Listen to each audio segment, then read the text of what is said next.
விஜயாவின் மனக்கோட்டையில் பயம் எனும் இடி இறங்கிய தருணம் இது. அந்த போலி சாமியார் சொன்ன வார்த்தைகள் அவள் காதுகளில் ஓயாமல் ரீங்காரமிட்டுக் கொண்டே இருக்கின்றன. மீனா இந்த வீட்டில் இருந்தால் உன் தாலிக்கு ஆபத்து என்ற அந்த ஒற்றை வாசகம் விஜயாவை ஆவேசத்தின் உச்சத்துக்கே கொண்டு செல்கிறது. தன் கணவன் அண்ணாமலையின் உயிருக்கு ஏதேனும் நேர்ந்துவிடுமோ என்ற பதற்றத்தில் அவள் ஒரு பெண் என்றும் பாராமல் மீனாவை வீட்டை விட்டு வெளியேற்றத் துடிக்கிறாள். என் தாலி பாக்கியம்தான் எனக்கு முக்கியம், இந்த பூக்காரி இங்கே இருக்கவே கூடாது என்று அவள் கத்துவது ஒரு தாயாகவும் மனைவியாகவும் அவள் கொண்டிருக்கும் சுயநலத்தையும் மூட நம்பிக்கையின் பிடியில் அவள் சிக்கியிருப்பதையும் அப்பட்டமாக காட்டுகிறது. விஜயாவின் கண்களில் தெரியும் அந்த வெறித்தனமான பயம் இந்த குடும்பத்தின் அமைதியை குலைக்கும் ஒரு பெரும் புயலின் அறிகுறியாகவே தெரிகிறது.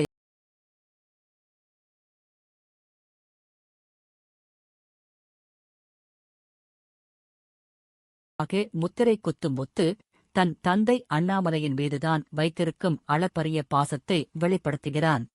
அப்பாவுக்கு எதுவும் ஆகாது, அவர் செய்த புண்ணியம் அவரை காக்கும் என்று அவன் சொல்லும்போது அவரது தன்னம்பிக்கை பளிச்சிடுகிறது. விஜயாவின் மூட நம்பிக்கைகளை சாட்டையடியாக விளாசும் முத்து மீனாவிற்காக ஒரு பெரும் அரணாக நிற்கிறான். என் பொண்டாட்டி இந்த வீட்டை விட்டு எங்கும் போக மாட்டாள் என்று அவன் சொல்லும்போது அந்த வார்த்தைகளில் ஒரு கணவனின் அதிகாரமும் காதலும் கலந்திருக்கிறது. தன் தாயின் அறியாமையை எண்ணி அவன் எள்ளி நகையாடுவதும் உனக்கு உன் தாலி முக்கியம்னா எனக்கு என் அப்பா முக்கியம் என்று அவன் உணர்ச்சிவசப்படுவதும் பார்ப்பவர்களின் நெஞ்சை உருக்கும் வண்ணம் அமைந்துள்ளது. அண்ணாமலை இந்த குடும்பத்தின் ஆலமரம் என்பதை மீண்டும் ஒருமுறை நிரூபிக்கிறார். விஜயாவின் கூச்சல்களுக்கும் சாமியாரின் பொய்களுக்கும் இடையே அவர் காட்டும் அந்த நிதானம் ஒரு ஞானியின் முதிர்ச்சியைக் கொண்டிருக்கிறது.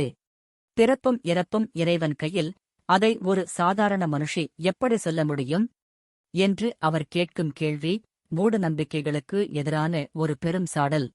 மீனாவின் மீது அவர் வைத்திருக்கும் தந்தைமை உணர்வு அவளை வீட்டை விட்டு அனுப்ப மறுக்கும் அந்த உறுதியில் தெரிகிறது. தன் மனைவி விஜயாவின் பதற்றத்தை அவர் புரிந்து கொண்டாலும் அதன் பின்னணியில் இருக்கும் அநியாயத்தை அவர் ஏற்கத் தயாராக இல்லை. மீனா இந்த வீட்டு மருமகள், அவளால் யாருக்கும் கேடு வராது என்று அவர் சொல்லும்போது அந்த வீட்டில் நியாயம் இன்னும் உயிரோடு இருக்கிறது என்பது உறுதியாகிறது. அவரது அமைதியான முகம் ஒரு பெரும் போராட்டத்தை எதிர்கொள்ள தயாராகும் மௌனமான போர்வீரனைப் போல காட்சியளிக்கிறது. மீனாவின் இதயம் துண்டு துண்டாக உடையும் தருணம் இது. தான் ஒருபோதும் தன் மாமனாருக்கு தீங்கு நினைக்க மாட்டேன் என்று தெரிந்தும் விஜயா தன்னை ஒரு சகுனத் தடையாக சித்தரிப்பதை அவளால் தாங்கிக் கொள்ள முடியவில்லை. கண்களில் வழியும் கண்ணீரை துடைக்கக்கூட திராணியின்றி ஊமைச் சிலையாக அவள் நிற்பது பார்ப்பவர்களின் மனதை கனக்கச் செய்கிறது. மாமா நல்லா இருக்கணும் என்று மட்டுமே நினைக்கும் அவளுக்கு அந்த சாமியாரின் வார்த்தைகள் ஒரு பெரும் குழப்பத்தை உண்டாக்குகின்றன. ஒருபுறம் முத்துவின் ஆதரவு ஆறுதல் அளித்தாலும் மறுபுறம் விஜயாவின் வசவுச் சொற்கள் அவளை கூனிக் குறுகச் செய்கின்றன. நானே போய்விடலாமா என்ற அந்த தவிப்பு அவள் முகத்தில் நிழலாடுகிறது. தன் கணவன் முத்து காட்டும் அந்த அதீத அன்பும் நம்பிக்கையும்தான் அவளை இன்னும் அந்த வீட்டில் பிடித்து வைத்திருக்கிறது. மீனாவின் மௌனம் 1000 வார்த்தைகள் சொல்லும் ஒரு பெரும் பலியின் வெளிப்பாடாக இங்கே சித்தரிக்கப்பட்டுள்ளது.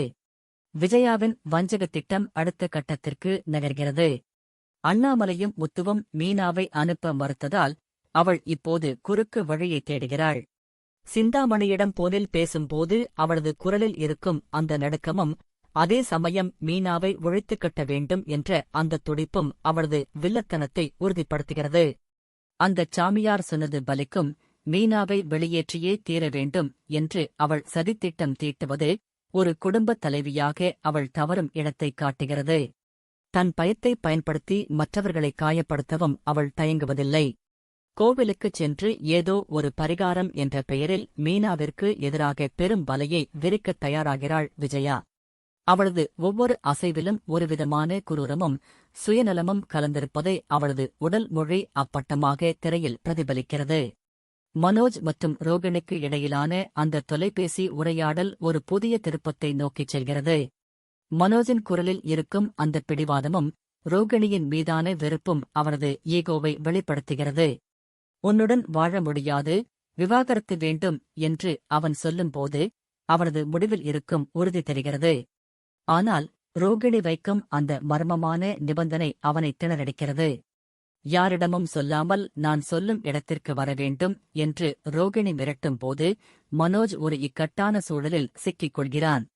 விவாகரத்து கிடைத்தால் போதும் என்ற வேகத்தில் அவன் அந்த நிபந்தனைக்கு சம்மதிப்பது அவன் மீண்டும் ஒரு ஆபத்தான வலையில் விழப்போகிறான் என்பதைக் குறிக்கிறது. மனோஜின் இந்த அவசரமான முடிவு அவரது வாழ்க்கையில் இன்னும் எத்தனை சோதனைகளைக் கொண்டு வரப்போகிறது என்பது சஸ்பென்ஸாக நீடிக்கிறது.